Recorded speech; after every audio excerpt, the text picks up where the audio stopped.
Hey guys, welcome back to some more AFK Arena. Today we're over on the test account and we're going to be looking at Misha. I want to see exactly what she's going to do in her trials. See if there's going to be a lot of, really a lot of need for this hero. And you'll also notice that Dragon's Gift is back. This is the very last one. You can see on the bottom, Dragon's Gift consists of 4 phases. This is 404. This is the final copy of Hildwyn. Perform 6 operations in the Treasure Vanguard, and it says perform 0 of 3 operations to claim. So if we're doing 3 operations within the Treasure Vanguard when it's up on global, you're going to have the ability to get that very last copy that we've been looking for a while of Hildwyn. And of course, we know the Celestial Isles are up. There's a lot of stuff that is going up, including the Battle of Blood. But in today's video, like I said, I want to hop in the Bountiful Trials, and I want to see kind of what the support hero does. Now, it's hard to really gauge the impact of a support hero because, of course, this one in particular is a support hero, but it is also a crowd control hero. So again, that might make a little bit of difference if we can get it to load here. But overall, what I'm thinking is we're going to go in some formations, put up the level a little bit, and really run just 2 heroes. So running probably a tank, I want to run a couple times.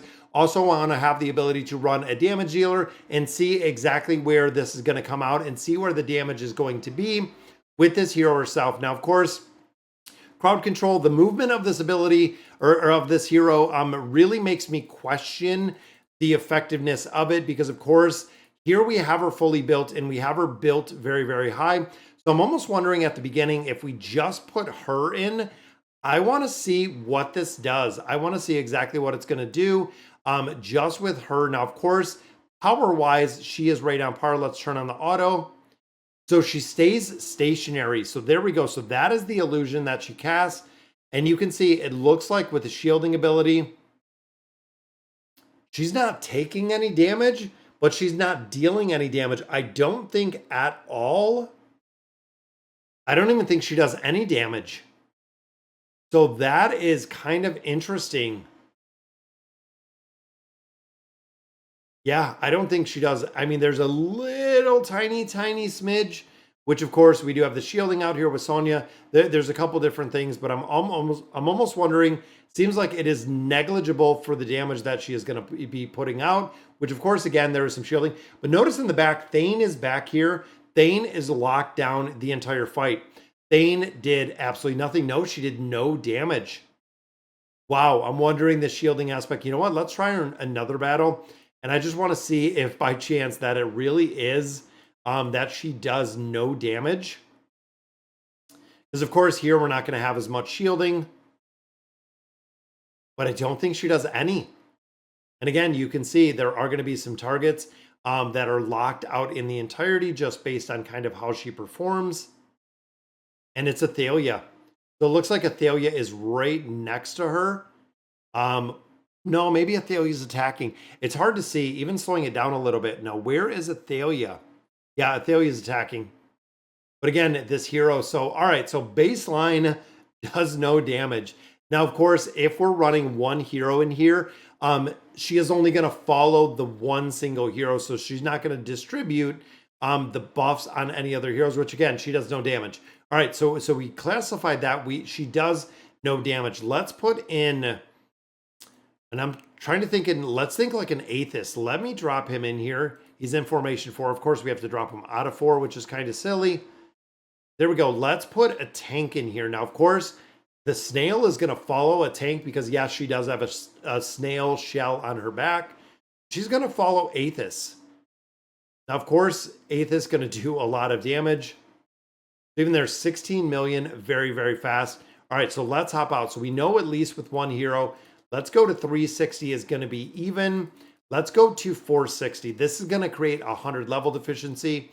Now, I know, again, when it comes to testing out these heroes, the damage in here, and I want to see kind of survivability. So she's taking some damage right there. Got the illusion up.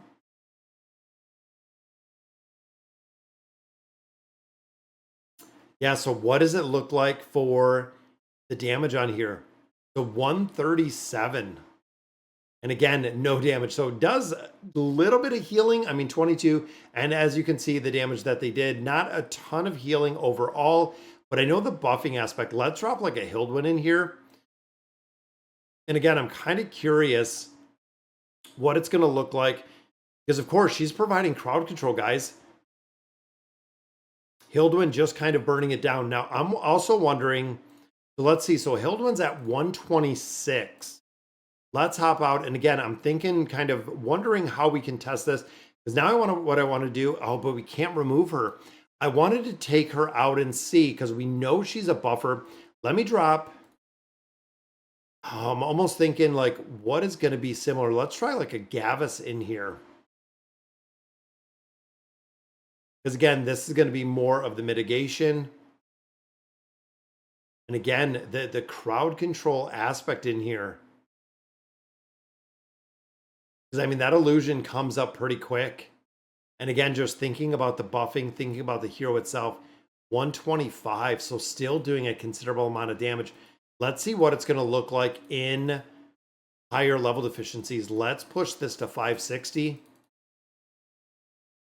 And some of the things, even testing her out, kind of looking at her a little bit earlier.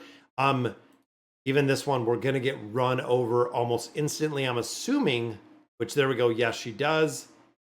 There we go. So big level deficiency we know is going to be a problem. But let's see where we have her. So let's drop out Adrian Elise. And again, thinking, let's put Olna in here. I'm thinking, let's see what it looks like with like an Olna combination. Let's swap this out. So I just want to see kind of damage-wise what we're looking at. And again, running from place to place. The Awakened version of Entendre's survivability, definitely not there. But followed Lucius the whole time. 136, yeah. 343, of course. Gwen going to be doing some monster damage.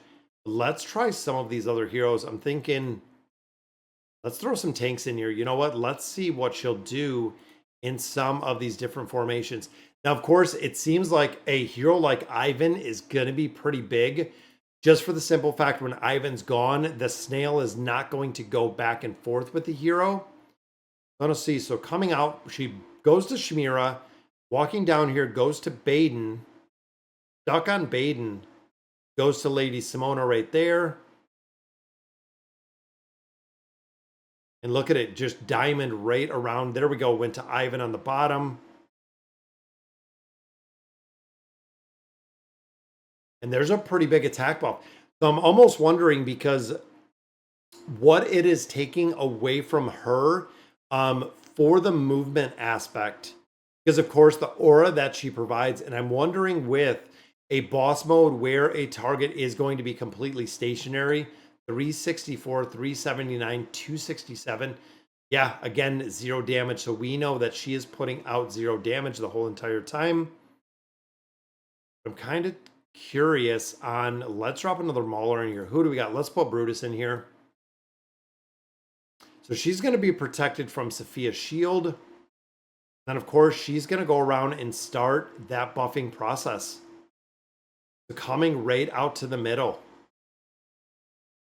But see, going forward over to the enemy side to, of course, hit up Brutus.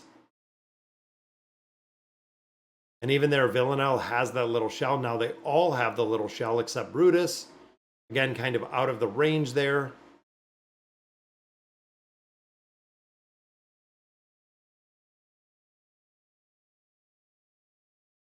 Yeah, I'm kind of thinking, you know, if we group up a lot of heroes, or if we keep all of our heroes together, it's going to make a pretty big difference. Even there, 290, 180.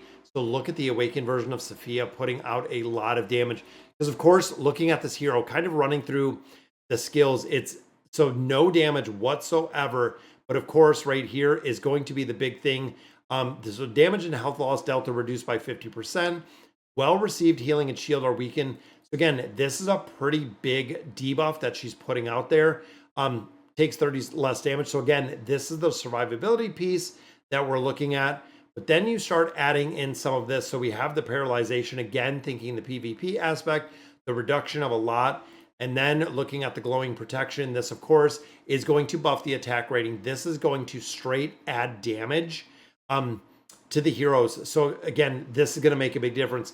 Attack rating equal to 120% of the defense. So she is going to be based on defense. So if we can buff up that defense, going to make a big difference.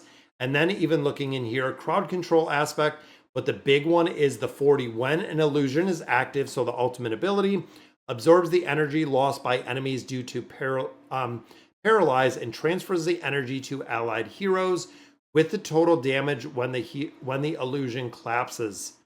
So it transfers it to the highest total damage when they collapse. So if you're thinking of a hero like Gwen, even thinking of a formation where she can start transferring all of the energy and you can literally spam ults with this hero, I think that's going to make a really big difference.